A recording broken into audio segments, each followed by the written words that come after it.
Even the most stable families can go through some bumpy times as children grow up. Half of all mental illness issues crop up before a person turns 18, often leaving parents and caregivers wondering where to turn.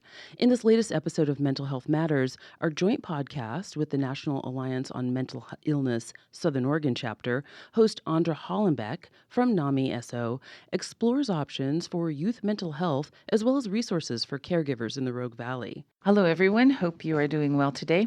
You're listening to Mental Health Matters on the Jefferson Exchange with Jefferson Public Radio and NAMI Southern Oregon.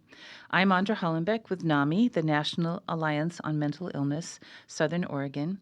When we talk about health, we can't discuss complete health without talking about our mental health. On this program, we highlight mental health issues in our community and ways we can improve mental health for everyone. Today, we're discussing youth mental health with Darren Dale and Sarah Hollingworth. Darren is the Child, Youth, and Family Behavioral Health Manager for Jackson Care Connect. He's worked in direct practice and with administering programs for over 20 years and has been with JCC for the past 7 years. Sarah is the program director at Kairos, and Kairos provides mental health services to youth and young adults in Jackson and Josephine County.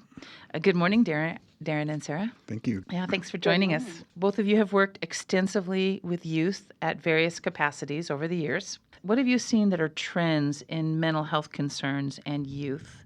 I would say recently the trends that we're seeing here at Kairos Jackson Services is a pretty significant increase in depression and anxiety symptoms. Mm-hmm. I would also say we're seeing a pretty significant increase in behavioral outbursts in classroom settings.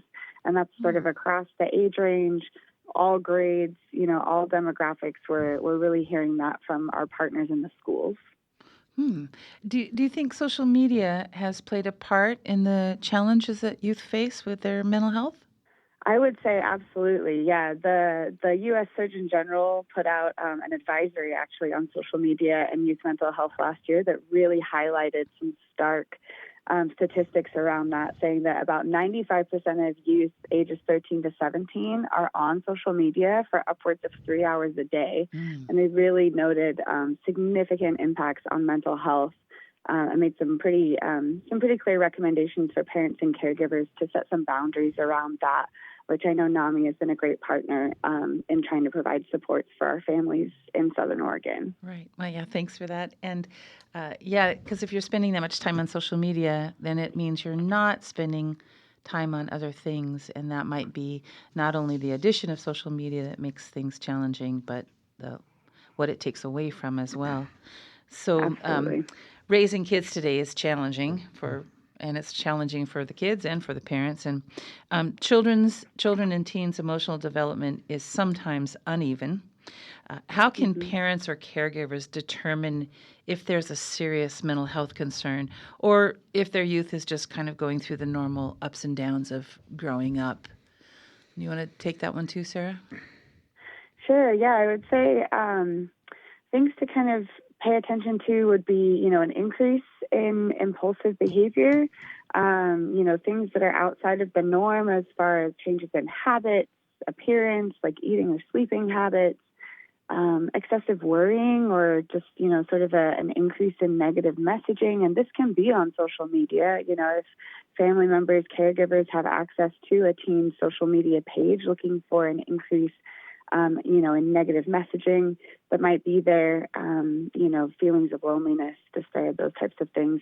And then if we're aware of it, substance use, increases in substance use, these are the types of symptoms we'd encourage family members to really be on the lookout for. To take some action over, yeah.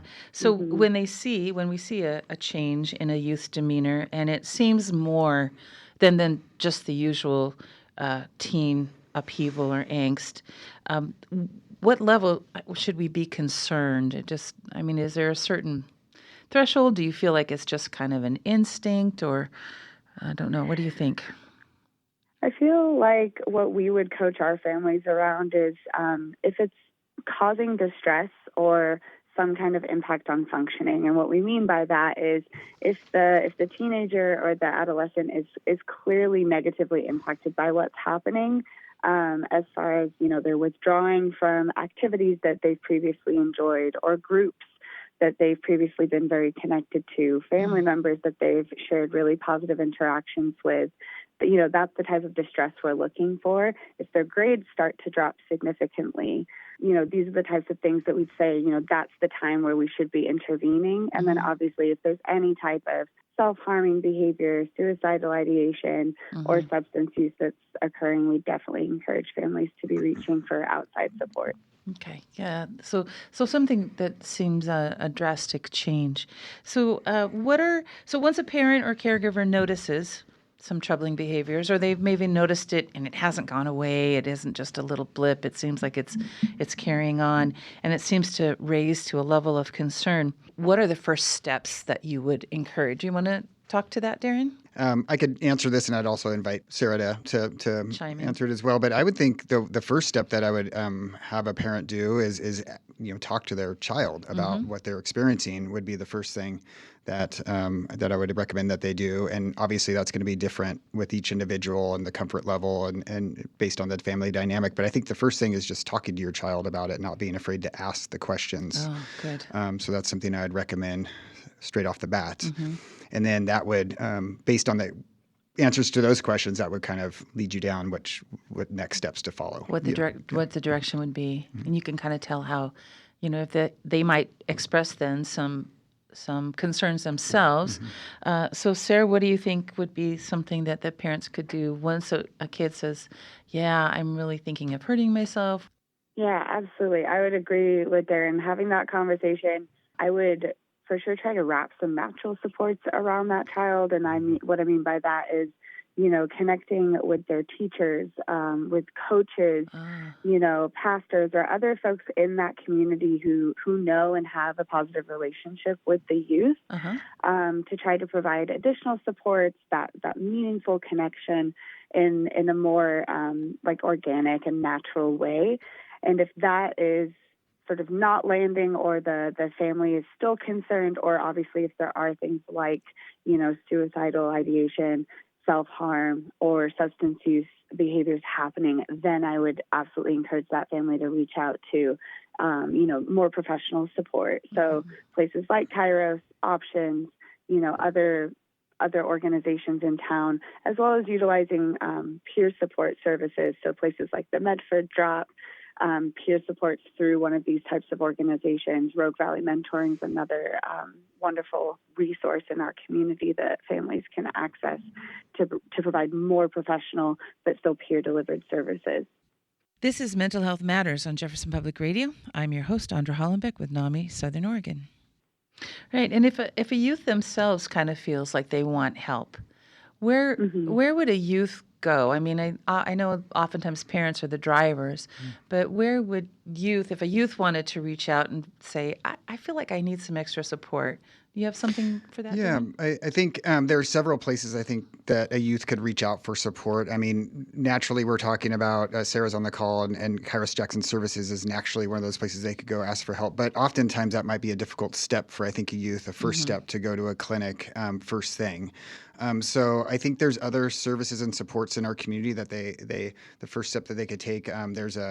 There's a drop-in center called Medford Drop through a company called Youth Era, who kind of meets youth in our community where they're at, both kind of physically and emotionally, and can provide guidance. They have a couple peer support specialists that work there that really could connect with the youth and guide them on next steps and maybe help them access the help that they need.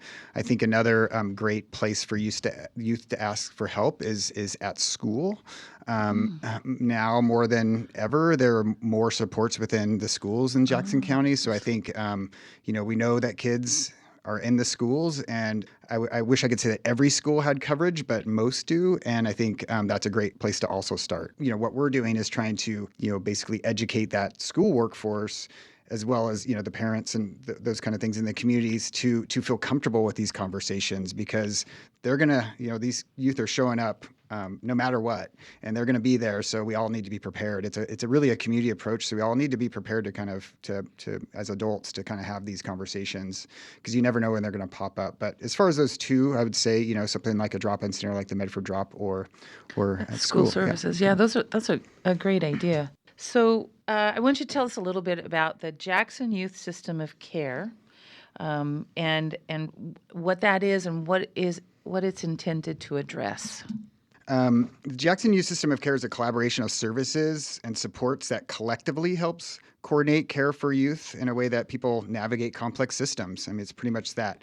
We Sarah and I are both members of the system of care. I actually think you are too, Andra. Uh-huh. So we collectively work together to organize things around these complex cases. It's part of, as JCC, it's part of our contract with the Oregon Health Authority to stand up a structure to do this. And we do it in partnership with our other partner CCO in the Valley, All Care Health. I do want to touch a little bit on the website that you guys have developed, because it is I understand it's specifically designed to help youth, parents, and educators find resources. So could you tell us a little bit about that website that's coming up? So JCC, with the help of a grant from the Oregon Health Authority and a lot of hard work from our partners, decided to stand up and addressing feedback from our community that we didn't have a local resource highlighting local, a clearinghouse, you might say, for local resources for behavioral health. So to address that feedback, we created a website to make it easy to find local resources. And we call that website JYSOC.org is the actual UR that you want to type in, but we call it the What the Help website. So people can find resources by categories, including housing, mentoring, food support, gender affirming care, support for mental health resources, and more. And the goal is not to duplicate any of the resources that we have in the Valley. It's really, like I said, a clearinghouse to gather all those and put together and curated by local providers, local community members, so that we know what we need.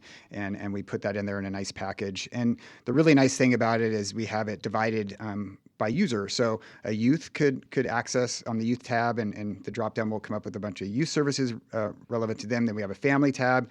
And then I'm really proud of having an educator tab because, like I might have mentioned before, our kids are in schools. That's where they are. That's their second home. And we need to empower those educators to help.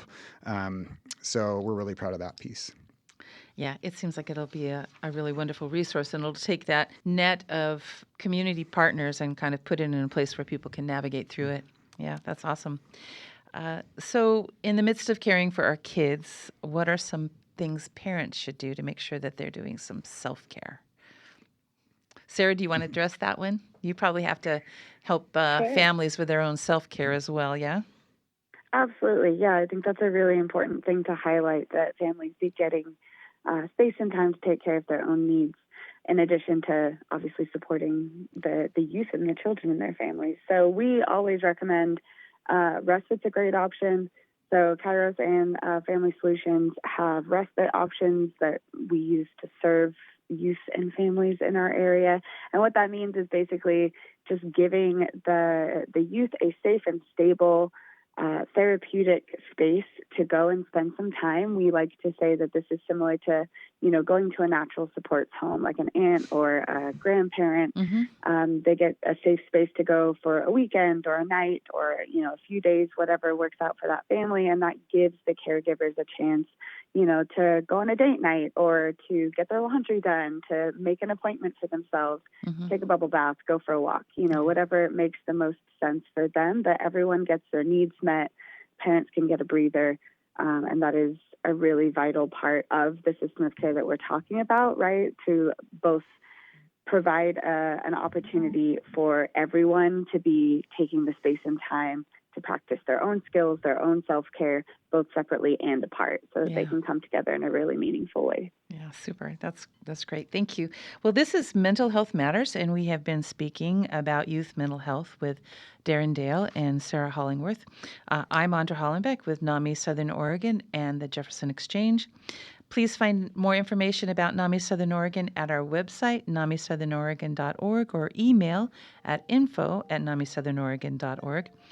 Thank you for joining us. You can find this and other interviews at jeffexchange.org, or subscribe to this podcast at Apple, Spotify, or wherever you get your podcasts.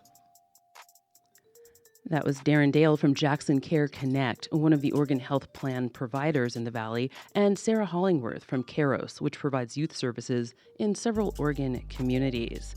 If you have a mental health related topic you're interested in learning more about, send an email, attention mental health matters, to jx@jeffnet.org.